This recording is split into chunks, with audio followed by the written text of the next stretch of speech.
About the J6 people too, though, right? That's what they're going to say on the other side. That is weaponized also. I'm not referring to that. I'm talking about the New York trial, and now the Democrats on our side there were some that were gleeful, calling it like now he's a convicted felon and those things, and now for our party we were talking about criminal justice, and we are now talking about second chances, and now all of a sudden now you're like, well, he's a convicted felon and all these things. And now clearly, again, both of those trials, the Hunter Biden one and the trial in New York for Trump, that was politically motivated, and those kinds of charges would have never been brought unless one side could realize that they could weaponize that. Welcome. All-Star Buzz, thank you for joining us. And let's begin all right, guys, strap in, because we've got one heck of a story. Today that's shaking things up in both the political and entertainment worlds. You've likely heard of John Fetterman, the Democratic Senator from Pennsylvania, a guy known for his bold stances on issues like justice, equality, and fair treatment. But what you might not have expected is that Fetterman is now embroiled in a lawsuit that's bringing political drama straight into the realm of daytime TV. Yes, you heard that right, Fetterman is suing The View host Sunny Hostin along with the show's producers. This isn't just another tabloid rumor or a random celebrity feud. This is a full-blown legal battle that's quickly becoming the talk of the town. So what exactly went down here, and why is it making waves? Buckle up, because we're about to dive deep into the drama and figure out why this matters not just to those directly involved, but to all of us. Let's start with John Fetterman himself. Is no stranger to the spotlight over the years.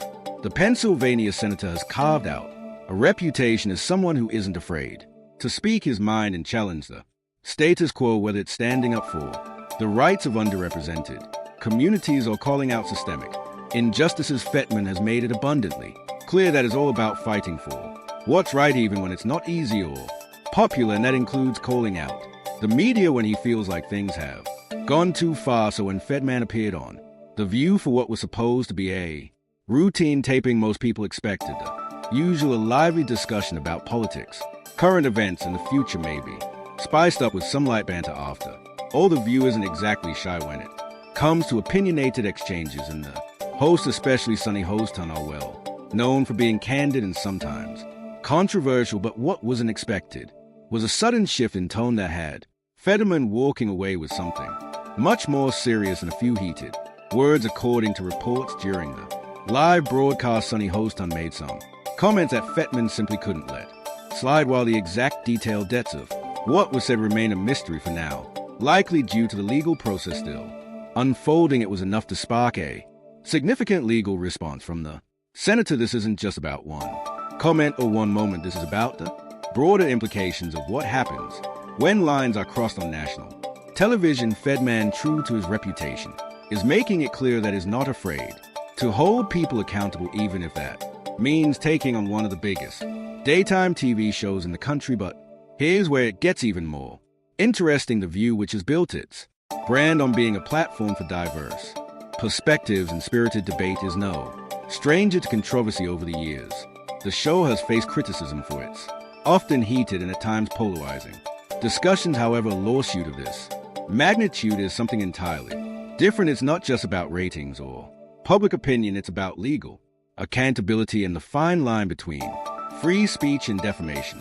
For Sunny Hostin, who has often been a lightning rod for criticism herself, this lawsuit could be a defining moment. Known for her sharp wit and unapologetic takes, Hostin now finds herself in the crosshairs of a legal battle that could have major implications not only for her career but also for how daytime TV navigates sensitive topics moving forward. And let's not forget the producers of The View. They're not just background players in this drama. They're central to the lawsuit. If Fetterman's claims hold water, the show's handling of the situation could come under intense scrutiny, raising questions about the responsibilities of media producers in ensuring fair and respectful discourse. So why does this matter to all of us? Because this isn't just about John Fetterman or Sunny Hostin. It's about the larger conversation surrounding accountability in media, the power dynamics between public figures, and the role of platforms like The View in shaping public opinion. This is His son, after all, and people do have sympathy for that. But a lot of people are angry with him about it. What do you say? Well, I think it's undeniable that the case against Hunter Biden was really politically motivated, but I also think it's true that the trial in New York for Trump that was political as well too. Now it's that, and in both cases, I think a pardon is appropriate, and I really think collectively, America's confidence in these kinds of institutions have been damaged by these kinds of cases. And we cannot allow these kinds of institutions to be weaponized against our political opponents. And it's very clear both trials were politically motivated and weaponized that on the other side. When trust in media is at an all-time low, stories like this remind us of the importance of integrity, transparency, and responsibility, values that are often easier said than upheld as illegal. Proceedings unfold, there's no doubt that this story will continue to dominate headlines, whether you're a fan of Fetterman, a regular viewer of The View, or just someone who's fascinated by the intersection of politics and pop culture. This is one saga you won't want to miss. Fetterman believes that the producers of The View should have exercised more caution and responsibility. For him, this isn't just about defending his own reputation, it's about holding media outlets accountable for the potential harm they can cause when reckless or harmful comments go unchecked. In his view, the airing of those remarks was a failure on the producer's part, and it highlights a systemic issue in how media platforms handle controversial or sensitive topics. To Fetterman, this case is as much about principle as it is about his personal experiences, sending a clear message. Media outlets need to recognize the weight of their words and the impact those words can have, especially in an era where misinformation spreads at lightning speed. Now let's shift the focus to Sunny Hostin. Sunny is no stranger to controversy or speaking her mind, which is part of what has made her a standout figure on The View and new Netflix. On The View.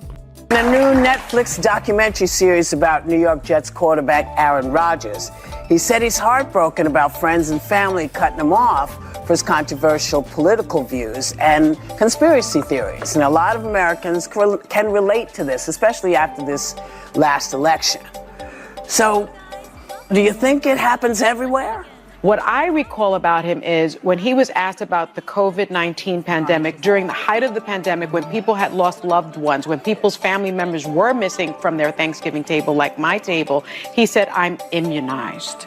And as it turns out, he was not. He had done his own research. He has his Google MD like I do. And I think he said he was allergic to something in the vaccine, but he had COVID and he was in a huddle with his teammates. And I think people felt like, wow, you don't care. You're not your brother's keeper. This could really, this could really turn me against a morality. Are you telling me that? Now, let's zoom out for a moment and think. Let's zoom out for a moment and think. Her bold and candid approach has earned her both fans and critics over the years.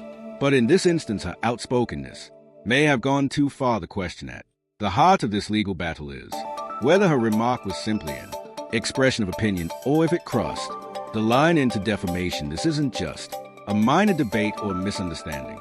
It's a question that will be settled in court. More importantly, it raises a critical issue: should public figures with significant influence and large audiences be allowed to speak without any consequences for their words? Fed's lawsuit goes beyond a single comment or even a single TV show. It's about the broader implications of media accountability, particularly in today's digital age where misinformation can go viral within seconds. Is challenging the industry to reflect on how it shapes public opinion and the potential damage caused when those opinions are based on false or harmful information. Let's pause for a moment and consider the larger ramifications of this lawsuit. The situation underscores the delicate balancing act between two critical values: free speech and defamation. On one hand, the ability to express opinions free is a cornerstone of democracy. It's what allows robust debates, dissenting voices, and diverse perspectives to flourish in public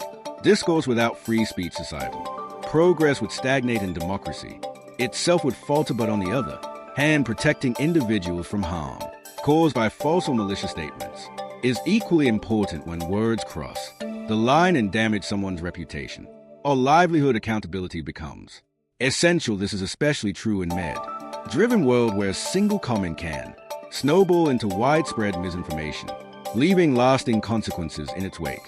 FS case puts this balancing act under the microscope. It forces us to grapple with the challenges of navigating free speech in an era dominated by instant communication and viral content. In today's age of instant information, sharing it's more important than ever to take a moment and consider the real impact that words can have, especially when those words are broadcast to millions of people. It's easy to forget that behind every comment made on national TV or posted online, there are real consequences that can ripple across public perception, personal lives, and even careers. So what do you think did The View cross the line with their comment about John Fetterman? Or is he overreacting? Is he simply trying to regain control of his public image? Or is there a larger issue at play? This situation touches on several critical issues: laws, media ethics, and the intersection of politics and public discourse. It's about more than just one remark. It's about the role the media